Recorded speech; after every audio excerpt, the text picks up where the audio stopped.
Welcome to another episode of In the Lead podcast, and I'm thrilled to introduce you to today's guest, Jasper Knoben from Intrepid, e-commerce enabler based out of Singapore. Jasper, very welcome to the show.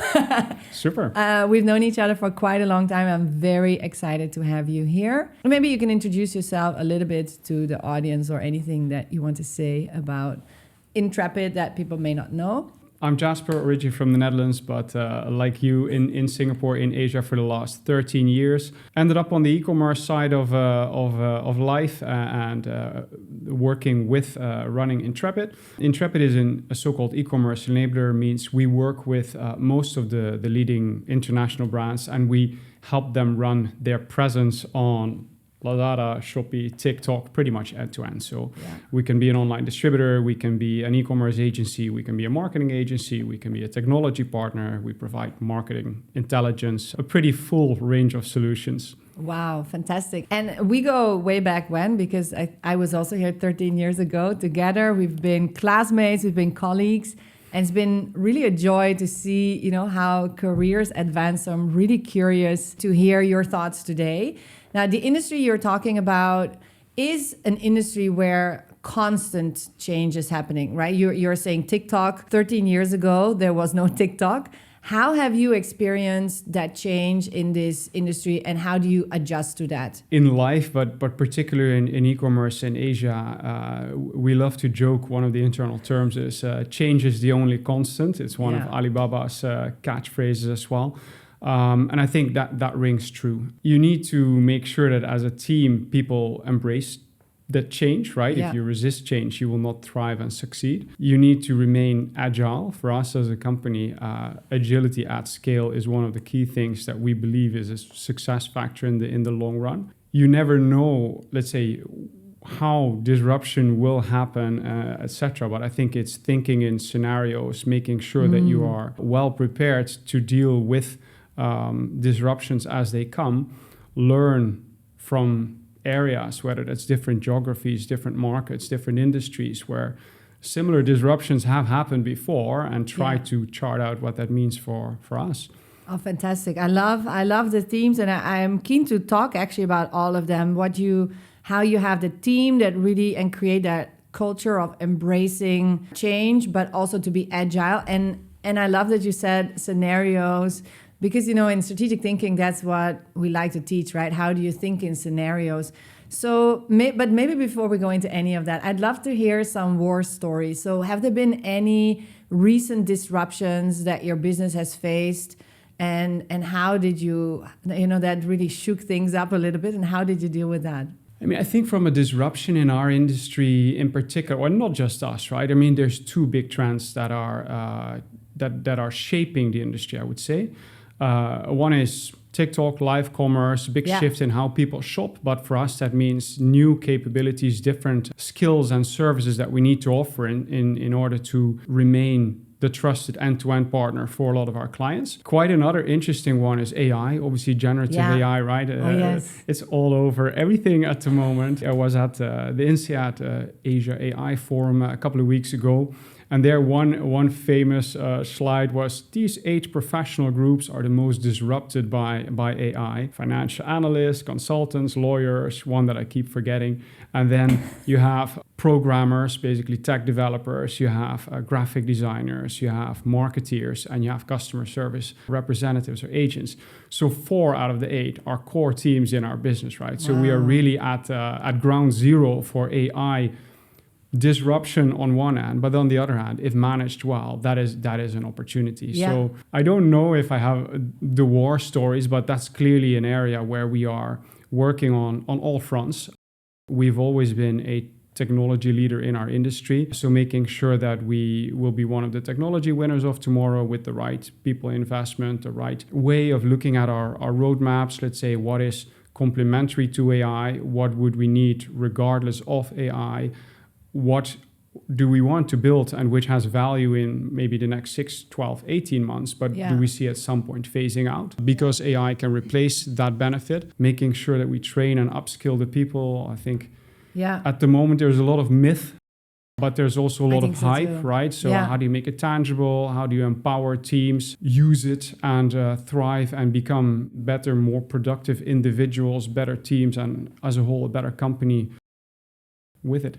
Yeah, exactly. And then AI itself is changing so fast, right? And there might be some applications that you think they're not really impressive right now, but you ignore them, and 6 months later they come hit you from the blind side. And it's like, oh wow, suddenly AI became really good. So you have to also be on top of it, even if it's not applicable yet to your business. Do you have teams that focus on AI, or or you have people responsible to, be the sensors out there to make sure that you're on top of that if you want to be a technology leader? So we have a fairly large tech team in Vietnam, and they are obviously very much on top of what's going on in the technology space. Then I think leadership team in general needs to stay on top of innovations happening in this space. I also think that is very much my role, to be honest. And by function, by domain, we have functional and domain leaders that are wearing a commercial/general management hat, which have to stay on top of the latest innovations and tools in their domain. So it's a little bit of a divided responsibility. Yeah, absolutely. So does that mean you use AI yourself? I do, yeah. What are your favorite use cases? I'm still very much in the Chat GPT, Perplexity, prompting, basically a very efficient market research or ideation, creation, iteration tool. Yeah. I think it really depends on your role, though, what the favorite use case would be. In particular, if you have, let's say, more repetitive tasks in your day, I just love the ability to set up automated workflows and things like that. Nice. It's not as applicable for my own role, but that's an area that I'm super excited about. I experimented with that a while ago, too. It's really nice when it works, right? And you can plug in AI and you can connect other things. Agents are coming up. I also like to use it a lot as a thought partner, because I feel, my business is very different, but there aren't many people. And I guess at a CEO level, it is a nice individual, independent thought partner when, you may be looking for something. Do you use it like that sometimes, or not yet? Okay. No, I think from that perspective, we're blessed by a network of, let's say, trusted advisors with complementary industry functional expertise that I would turn to more, where I'm sure that they're not hallucinating, So I think that's true. Still the... That is true. Yeah. That's definitely true. Hey, and you said earlier about scenario thinking and, thinking in scenarios. What are some scenarios, if you look at the world right now, that you are considering, to as much as you can share, of course. I don't know how confidential your this is, but what are some scenarios some options that you're seeing where this is moving towards? Let's say what's going on in the world, US, China, geopolitical tension, how will the economy react, etc. Those events, that's for me not really a scenario. That's more being on the ball and making sure you can adjust well to new realities as they happen. So that's more about agility. Personally, I believe, let's say, running a company, it's how well the company does. There's always a degree of luck when you're a startup, but with proper planning and management, I do believe, and this is where scenario thinking comes in, you can maximize your chances of luck. And that's what we always try to do as a company. Also in the past, we've been through a bit of a corporate journey, I would say, where at one point we had the opportunity to sell the company, then buy the company back at a later stage. But I think basically the only exit as a startup that you can plan is an IPO. So we were in the running to prepare for an IPO at that point in time. Bit premature in hindsight, but you're ambitious and you're keen in the early days. But we've always said we remain open to better options if they come along, right? Yeah. And what we have built as a company is not about maximizing short-term value today. It is a platform that can be used for many different things. Our investment in technology, it's a positive attribute today. We're seen as a future-proof partner, but we invest more than what makes commercial sense if you look at it from a in the moment perspective. Right. It's because we're convinced that there's a long-term value to it. So I think there's that type of trade-offs and scenarios to plan for. Yeah. And that's also what you see, right? Because earlier you were discussing the TikTok live sales, which actually in our street there is a fruit seller, a durian seller, who always does live sell of durian, and it's fantastic. There's a whole team, there's a camera, and they're like holding up, and it's amazing how that has all changed. And I like that you're building a platform almost a bit in an anti-fragile way, right? Which one of my favorite books on how do you prepare it for long-term potential shocks, that it can be applicable for many. How do you encourage that kind of thinking in the people around you? As a company, we've gone through quite a lot of changes. And at some point, we got the feedback from the team like, hey, we've lost track a little bit. What is our strategy? And it seems to be that there's no consistency. And I think that's where we took a step back and I explained, no, guys, this is not, you're confusing what we do and how we need to achieve our strategic objectives with our strategy. So we outlined, look, these are the things that we believe set us apart and make us successful in the long run. These are the fundamental underlying principles that should guide us and our strategy. How we achieve them is evolving over time because the world around us is evolving over time. Right. And I think, our business, because we have a lot of different business models across 6 countries, it's relatively complex and I can't be on top of everything. What we try to do is we have a 5+ years strategic roadmap. We share that with the team in company town halls, etc., by function, on company overall. These are the must-win battles this year. These are the key initiatives per function. We're basically, on the one hand, building a company, but on the other hand, we're executing a series of projects that cumulatively add up to the company that we want to build. My idea is if everyone understands our strategy, understands where we want to go and how their piece fits into that bigger puzzle, then people can anticipate those external changes as well. They can make decisions more autonomously and know that it's aligned with the objectives of the company. And I think that framework helps people deal with ambiguity and changes in the environment as well. You have your strategy, but then there's a lot of changes because you have to anticipate changes. This worked, this didn't work, market is different. And often the employees go like, okay, where is this going? Like we lost track. But I like how you distinguish it's not where we're going, it's how we are going about that. I heard you say you have a 5-year plan, which I think, wow, how in today's world full of disruption are you still able to put that North Star 5 years out? And how sharp or focused is that? I'm so curious because I haven't heard people say a 5-year plan anymore. Of course, we're not the Communist Party in that sense, so I don't have a crystal ball that allows me to see 5 years out. What I meant is we embarked on a 5-year journey where we said this is the journey, there's an overall theme, and these are sort of, we aim for industry leadership in Southeast Asia for certain, in a certain segment, right?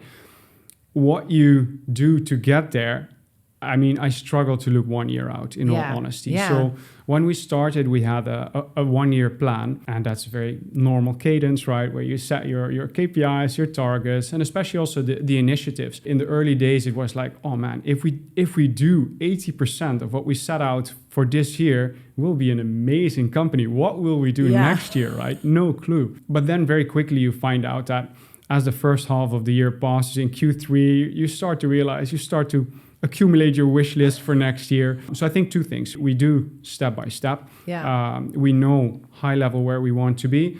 We also know that we don't know what the world looks like in 3 years from now. Yes. There is that what we built. And I think there's the clock speed, which has increased. Yeah. So we still have a full year plan, but we do a mid-year iteration where we look at, okay, guys, we need these things we thought were important at the beginning of the year. Let's not bother anymore.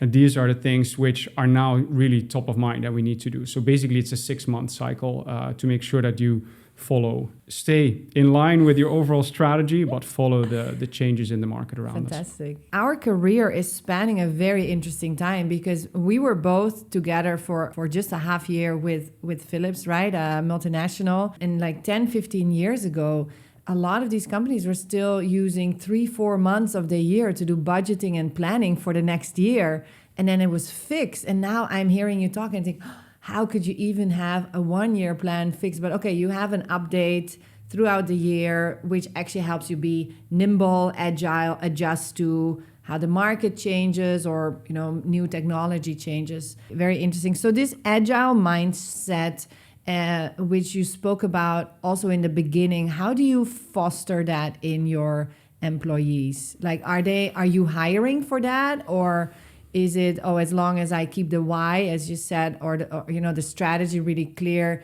they naturally adjust? What are some things that you feel the employees need in that?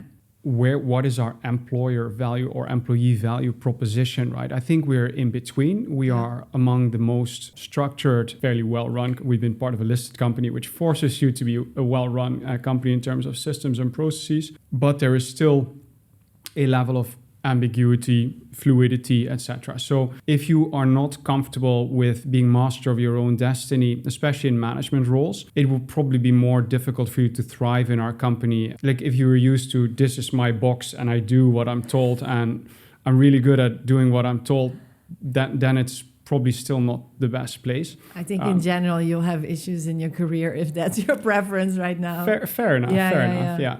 So I think there is the finding out like where we recruit from in terms of other organizations, figuring out whether people are a cultural fit, figuring out whether they would thrive in, are you more on the chaos or structured side of the spectrum, etc. Those are all things that we look for in interviews. In the team, in terms of having their back and allowing them to be agile and experiment, I think over time, we've evolved, right? In the early days, you're a startup, a leadership team, everyone has equity and all your objectives are aligned around that.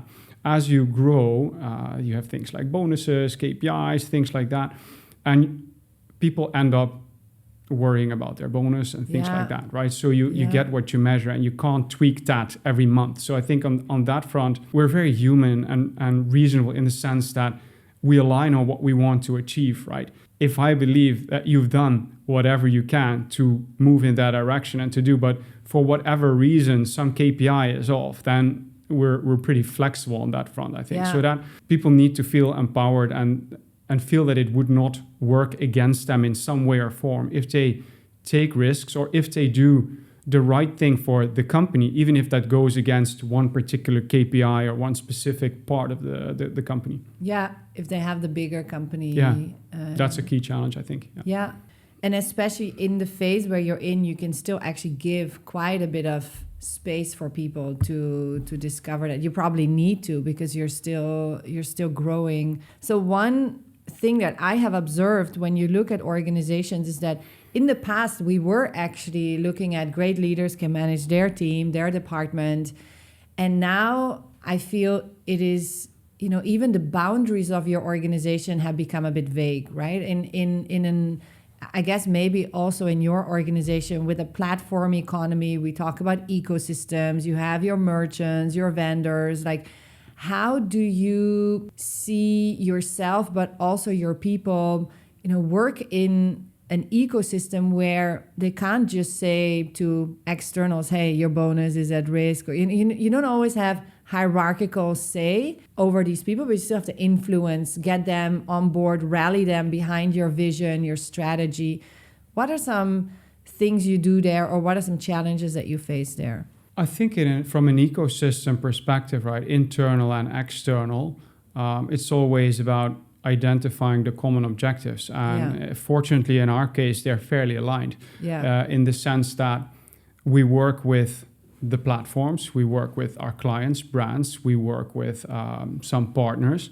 But overall, the ambition is to make the brands succeed, grow e-commerce in general, provide a superior customer or consumer experience, make sure that that is sustainable for all parties in the ecosystem involved. So from that perspective, I personally feel that always being very transparent, both internally and externally. If we face issues, it's easy to say, hey, there's an issue and you need to fix it. But we're over communicating, giving the rationale, right? Like, why are we doing this? Why are we asking this? How does that, we know it, maybe it costs more, or this is an adverse implication, but this is why we believe ultimately that's beneficial for you in that way. It's beneficial for you in that way. I think that's how just stakeholder management and rallying everyone around the same cause in general, right?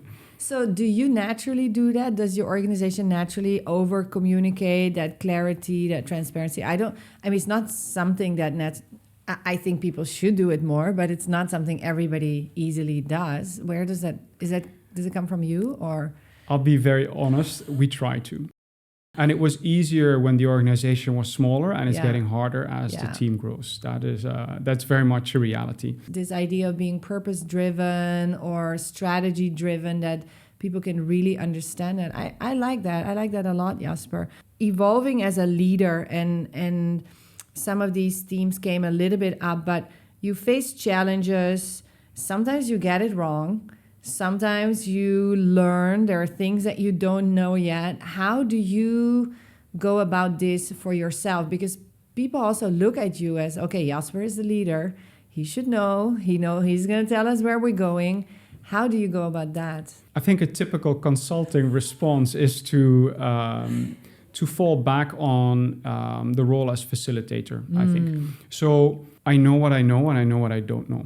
And I'm very much a fan of joint, let's say, brainstorming. Yeah. So when we make a decision, I always try to make sure that all the relevant people in the team are involved so that we can look at it from all angles. Yeah. I deliberately try to shoot holes in my own proposals, in other people's proposals. Yeah. I invite others to do the same. If no one in the room can shoot any holes in it, then it's probably a sound proposal, right? Then you can still ask ChatGPT to roast your proposal. It's a good Fair one. Enough. Yeah. Yes. So I think there's that, and we do that internally, and we go out into the market, talk to experts, do our research, and make sure that we basically make sure that we have learned the lessons from others and let others make the mistakes for us. That would be the ideal scenario. How do you deal with mistakes and failures in your organization? That depends on what is driving it. If there is, let's say, if it's a deliberate screw up, then we probably don't take too kind to that. If it's done with the right intent and anything can happen, or there was an ambiguous information which made something look like this is the right thing, turned out not to be the right thing afterwards, then obviously we're quite forgiving. To mistake is human, or to err is human. The objective is not to make the same mistake twice. That's the main thing. Amy Edmondson, I think it's her, she calls this preventable mistakes. Complex mistakes, which is, I think, the ambiguity. And then there's intelligent mistakes, where you wanted to try and experiment something and it didn't work, but you learned a lot from it. Yeah, I'll give one example on investment in a particular area, where we looked at other markets that are ahead of Southeast Asia in a particular, this is where I can't get very specific, apologies. That's fine. And there we saw that basically the demand for a certain capability or capacity was already, after a spike, was much reduced. So okay, then it does not make sense for us to go all in on this. But then after half a year of having adequate but not ample excess capacity, we realized that in order to get the buy-in from different stakeholders in the ecosystem to achieve our goals, we still need to overinvest, knowing full well that it's not a long-term play, in order to gain the momentum and gain the scale that we need. So those things happen, right? So that's sometimes we may not be the quickest when it comes to that, but if we're not the quickest, that is then because it's very deliberate. When we move with conviction because we've learned. What are some of the things that you are currently learning, right now? In this month, as a company, as an individual, maybe both, actually, as a company, but also as an individual. I'm learning to play the guitar. No, I'm joking. No, music is unfortunately not my forte. You can't be great at everything. No. In the company is some feedback from the team about management style and leadership style as well, where by nature I'm very democratic, right? So everyone has a say in everything. I don't like hierarchy too much. I'm not good at taking orders, basically. But I think the feedback was like, you can also overdo it, right? We trust you. You got this. So please, like, if you know where you want to go, just say it, right? And I think that's a transition that is definitely something that I'm very conscious of. I guess what we haven't really touched upon is you are originally from the Netherlands. Your business is based in Southeast Asia, and your team, I think, is quite international. Yep. A lot of this also cultural intelligence, learning about yourself, how you have been taught great leadership looks like, how the people around you, what are their needs in terms of leadership. Yep. What are you discovering there, aside from, your hierarchy? What are some interesting things that you've learned there, or stories? We're all human, right? Yeah. And one of the things that I really liked about consulting is you get to work with different leaders in relatively short periods of time. So you get to experience many different leadership styles, the good and the bad. You get to compile your own sort of toolkit, like, hey, this is me, and these are things that I see I don't like, and I'm pretty sure others would also not like, so let me not do those, and let me hone the things which are close to my personality and which I feel I experience in a positive way. So I think the same thing works everywhere, just with the local cultural nuance, right? And even within Southeast Asia, the countries are fairly different in terms of what people want out of work. Is it very transactional, or is it a family? Is it a second home? Is it like, how much do you bond with the team? Communication, many different things, basically. But I feel by focusing on having a caring company culture and making sure that everyone is treated the way that you would want to be treated yourself, I think that transcends cultures in a way. But you do make it sound like it's very logical and practical, like, oh, these are the things that I like, I'm not doing those. I mean, I know myself, I know a lot of leaders, they rationally know that lashing out at their people or getting angry or frustrated is not necessarily helpful as a leader, but it's a second thing to be able to control it or to really be so zen that in any moment you flip your style exactly to what is needed.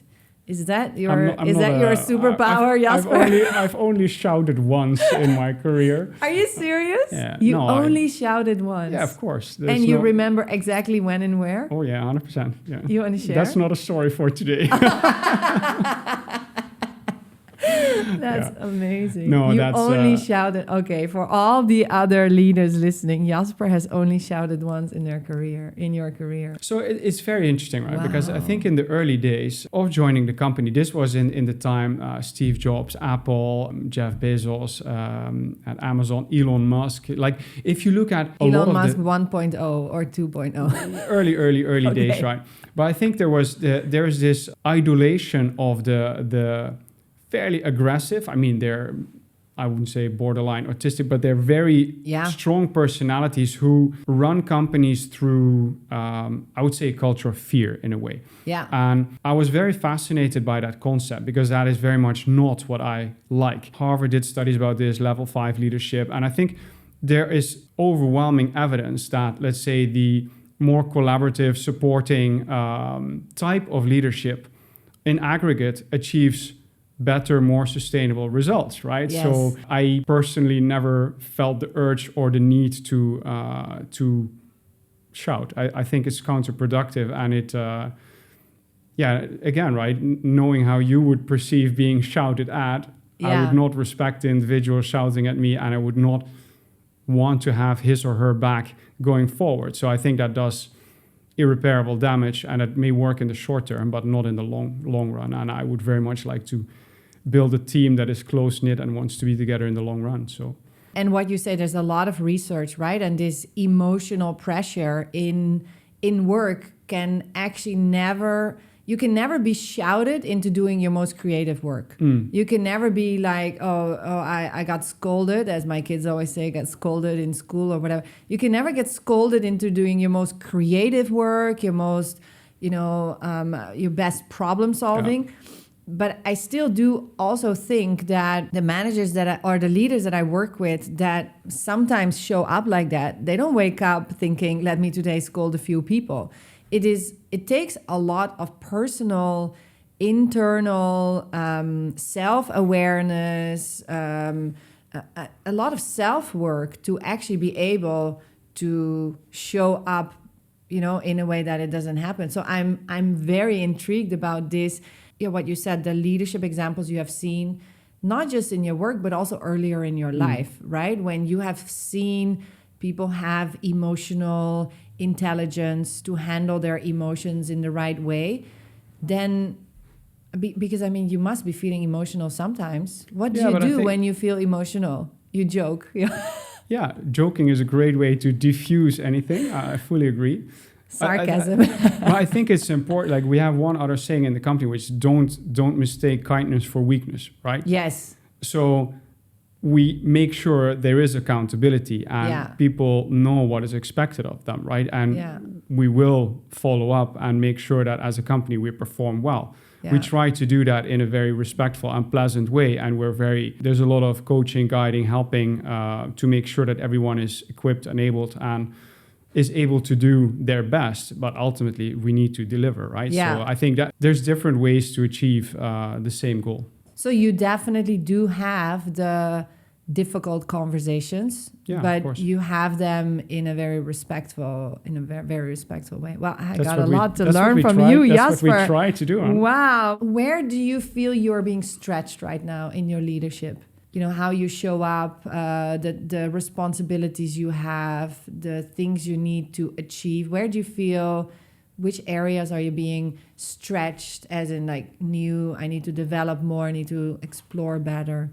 I think in general, it's amplifying yourself in the sense that are blessed with a very strong leadership team, so fantastic. We have a moral obligation also to train and equip and instill, let's say, our leadership values in first-time managers, a lot of people that join our company and have their first leadership role. So that's a big topic, learning and development for the team, how to upskill everyone, etc.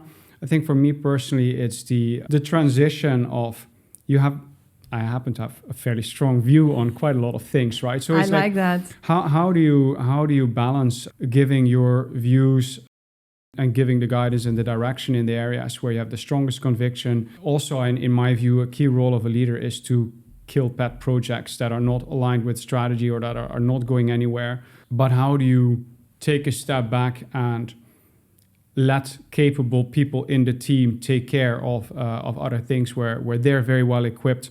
I think it's that continuous balance. How much time do I spend in meetings, in calls, talking with our team, talking with partners, talking to clients, versus how much time do I set aside to think, take a step back, strategically reflect, things like that. I think that's the eternal struggle of there's only so many hours in a day, and what's the best use? How do you balance those hours? And how can you eliminate waste and reduce the non-value adding time? But what is non-value adding is quite difficult to determine at times, I feel. Yes, what's non-value adding for you, for the organization, and for the teams? Yeah. Because there could be moments where you feel, I'm sitting here, it's not value for me, but it could be very valuable for others that you are there also. How do you make these decisions? How do you decide where you spend your time? Intuition. Gut feel, right? That is, I don't have a magic formula for that. You don't have a magic formula like, okay, these are people, this is I guess, critical strategic project. I mean, you focus on the biggest priorities for the company in terms of financial impact, long-term strategic value, or the areas where there is the highest degree of change, because that's where most things happen, and the more established parts of the business and functions, they are running well. When you focus on how you spend your time, and by the way, focus apparently is a really important leadership skill right now, right? To stay focused on and especially on how you spend your time. I heard some managers walk out of the meeting halfway when they feel their part is done. Have you ever done something like that? Or that's not the No. that's not the level of rigidity you're at? But no. Can you No, imagine? I also feel that would send a very wrong signal, right? Yeah. Well, it depends, I guess, how you position it. It would be an interesting move, but yeah. I mean, it depends. Maybe if you're there just to say a few words, but you're not involved in the actual discussion, then that would make sense. But if it's a topic that you have a vested interest in that warrants you to be in the meeting and then walk out halfway, then I think you're saying, look, guys, my perception would be it's not important for me, just give me the debrief. I think we organize our meetings differently. Let's put it like that. Then let's say there would be a shorter meeting where we're all together, and when we reach the alignment on that level, there would be a separate meeting where deep dives happen that I don't have to be a part of. Upskilling managers and especially first-time managers. Actually, I think the number, I should get this in my head, but it's somewhere 70 to 80% of managers have never received any coaching never received any formal training on how to be a manager. And yet we're here, we rely on a lot of these managers to actually execute the strategy and bring to life your business goals. Also, a lot of the training happens actually on the job. In an organization like yours, how do you think about learning and development of managers, but also of people in general? I think a fairly classical framework of 10, 20, 70. 10% formal, face-to-face, 20% virtual, but formal training, and 70% on the job. Yeah.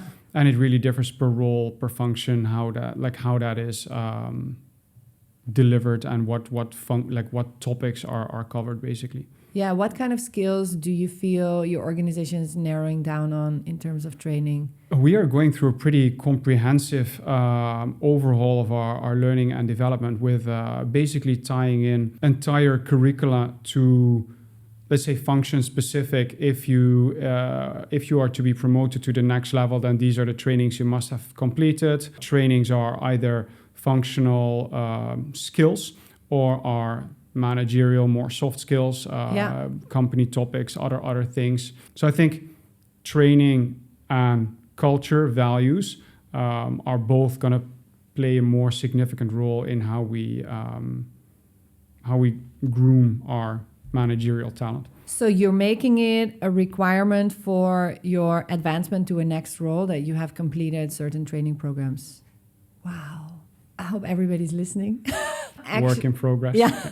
I really like that as a CEO, you stand for that. Because in many organizations, we know by now that unless you make it a requirement, it's all going to be like optional, and people show up, people don't show up, everybody's busy. And it's that short-term busyness, but you're focusing on the long term. If you don't have the CEO buy-in as the HR people department for really pushing learning forward, then it's not going to happen. What made you, go on board with these? Because you also see everybody's busy. That means that you have great talent that has to finish a training program before they can finish certain things. It's easier, let's say, if you are a company selling whatever, cars or computers, you think that that's the product. We're a technology-backed company, but ultimately we're professional services. Our team is our greatest asset, right? So making sure that they are the best team, equipped in the best way in the industry, is what makes us a great company to work for and with. And I think that's very much that makes the trade-off very easy. When you have an organization and you set your process like this, it then pushes the ball back to your L&D team to better have really great training. If we look at the trends in training, and I was just thinking the other day, when I joined consulting in 2009, 2010, we would go for a whole week. We'd just be gone for a whole week, sometimes 2 weeks, sometimes 3 weeks of training. And now I see organizations struggle to get people to show up for 1 day training. And I feel that I don't only blame the people for not showing up. I think on the L&D side, we also haven't done a great job on keeping up the quality level. So I guess maybe now you are the internal customer of your L&D team. How do you set the bar high for them? When you say the internal L&D team, in my view, they're a coordinator. Yeah. They need to provide the learning infrastructure, the tools, and there's some parts of the curriculum, more, let's say, management skills, Yes. time management, communication, things like that HR is properly placed to make sure that we have the right training. But all the function-specific training materials has to come from the business itself, from the practitioners, right? So management of the different divisions need to free up the bandwidth, appoint the people to populate those trainings, which is both to stay ahead of changes in the market around us, but also I think for us one of the additional objectives of the functional training is we need to work in a consistent way across all countries, right? So there's also that to make sure that we have a standardized way of doing everything, how we interact, how we work with clients. So there's also a lot of company methodology that we need to bring across, basically. Yeah, very interesting. Wow, I hope there's a lot of leaders that can lead, that can learn from your determination on learning. I like that. I like that a lot. Nowadays, things can change rapidly, right? Geopolitics, a lot of changes, especially in the past few months. When you decide for your business, like how do you make decisions in this uncertainty when you know it could be completely flipped over? But also, how do you encourage or support others in your business to make these decisions under uncertainty? So this decision-making aspect, how do you go about that? For me, that goes back to the concept of scenarios and resilience, right? So let's say how you run ads on platforms, Meta, is getting increasingly automated by AI.